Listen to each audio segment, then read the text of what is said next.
Okay, there's been a new unveiling of a tomb, and its actual opening was done live on TV. This is one of the pictures that are taken from it. This was just done on 9th of April here. It just released 2 days ago.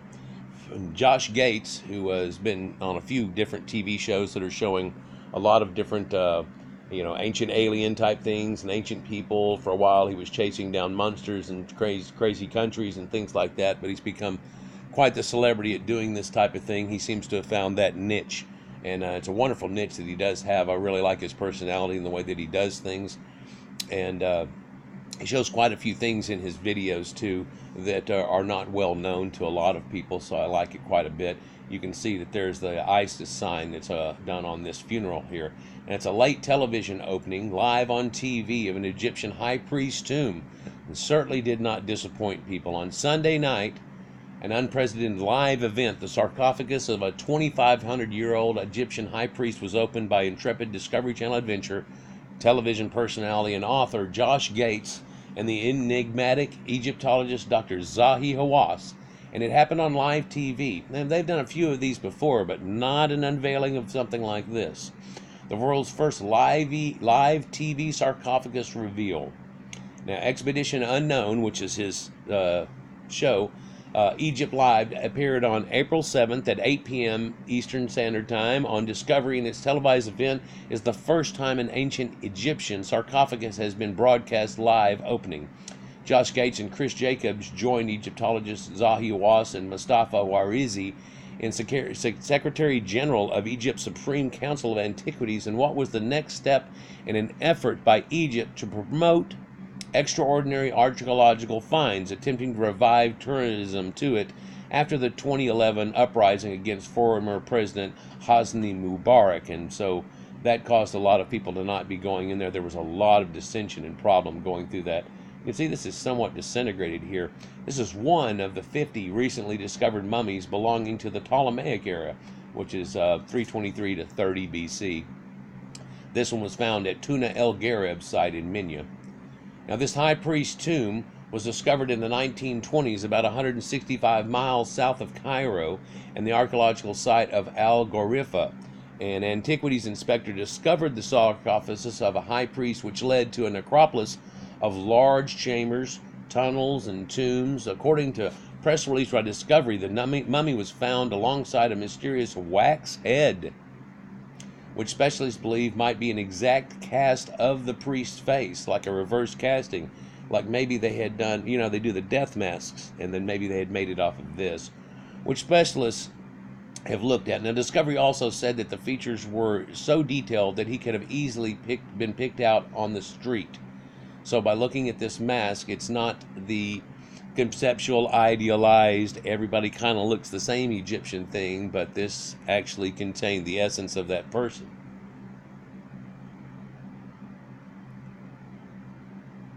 And there is that wax mask there that they're showing, or the wax head type thing.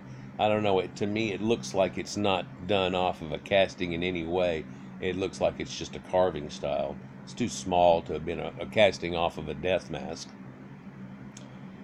And this wax head was the first item to be found in the sarcophagus. It was sitting there next to him. The 2-hour live program brought viewers through the burial site to the inner chambers of the priest's tomb, where 2 other mummies were found. One inside the family tomb, where the team found jars that had been used to store the mummy's organs in those canoptic jars.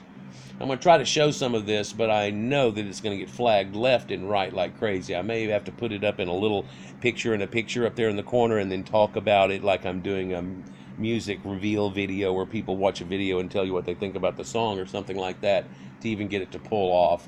I don't know. Fair use is hard to pull off nowadays. You have to actually say it or you don't get it. The other mummy had inscriptions on its sarcophagus revealing the person was once a singer in the temple of Thoth, the ancient Egyptian lunar god, with the head of a baboon or an ibis, who was associated with writing and knowledge.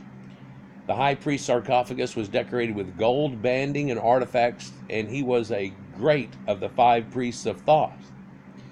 Interestingly, when you look into tombs like this, you're going to see, I don't know if it'll show up in there, but you see this scratched where they dug into the rock here, and how it's symmetrically just a certain distance apart the scratches that are there.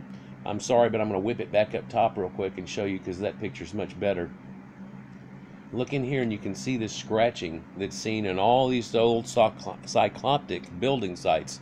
You can find them in a large amount of areas, spreads all the way from China all the way to here and so on, where they have this weird scrape design that goes around the thing that looks like they had some kind of gouging tool that really was able to take advantage of this quite well. Why would it have lines in it just so much? Is this a decorative effect or something caused by the things that they use to carve the tombs with? Things like that always come into question whenever you see it, because it just doesn't quite look right.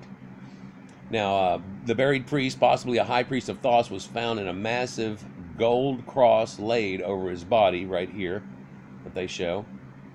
The ongoing incredible adventures of Dr. Hawass and Josh Gates. A Smithsonian article refers to Dr. Zahi Hawass as a regal combination of showman and scholar. He ruled the netherworld of tombs and temples, investigating age-old mysteries, the burial place of Antony and Cleopatra, the cause of the death of Tutankhamun, for rapt television audiences. In Chasing Mummies, The Amazing Adventures of Zahi Hawass, the History Channel, a reality television series, followed the intrepid archaeological and his trainees on his adventures.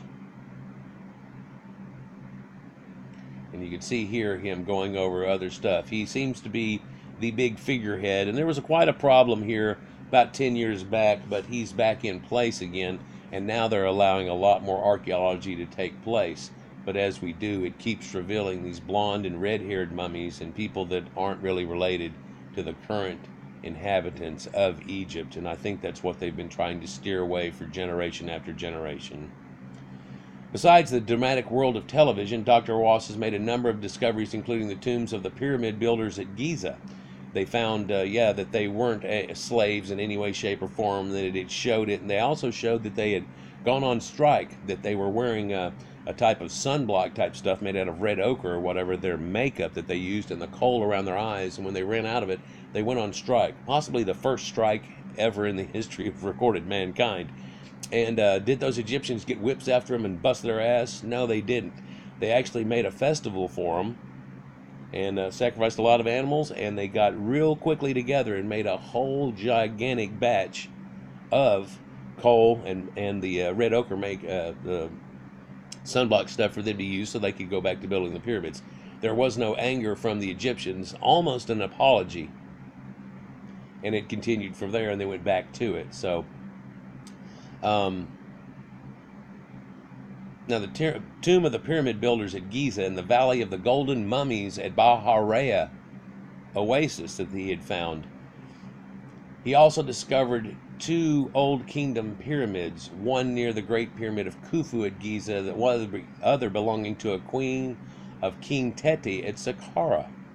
So what better partner than Josh Gates, who had already filmed the infamous Cursed Tomb of King Tut? Look at that sarcophagus. All the drawings, writings, and symbology that are on it. All of the priestly things. This is to help carry him into the afterlife, to protect him whenever he goes to make that journey. This is one of the mummies found in the so-called Valley of the Golden Mummies, because a lot of the sarcophaguses were golden inlaid and had a slight amount of gold leaf and stuff like that done to them in parts. For 5 years, Josh hosted and co-executive produced the hit sci-fi channel series Destination Truth, investigating age-old memories, cryptozoology, and paranormal events. And now he is the host of executive producer a new travel channel series, Expedition Unknown. Traveling to some of the world's most remote corners of the series swings around Josh's humor and passion for exploration. And if you've ever watched the show, it's quite enlightening here. I think we'll kick this video here in a second to show it. But according to an article in Newsweek, when asked about the opening of the ancient coffin, Josh told reporters it was an amazing experience. There aren't many people who can say they've gone down into unexplored ancient tombs, especially with a living legend like Dr. Hawass.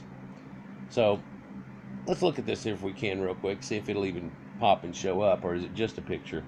No, it's got 8 minutes, almost 9 minutes worth of video, so let's see if it's even going to load.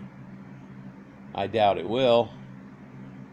After this point, Expedition Unknown. Gonna have to look at that, look that up as a separate thing then, I guess. Okay. And Leslie Grief, executive producer of Expedition Unknown, said in a statement, "We're thrilled to be a part of these two epic events here in Egypt." And I'm sure that they were. I think anybody pretty much would be.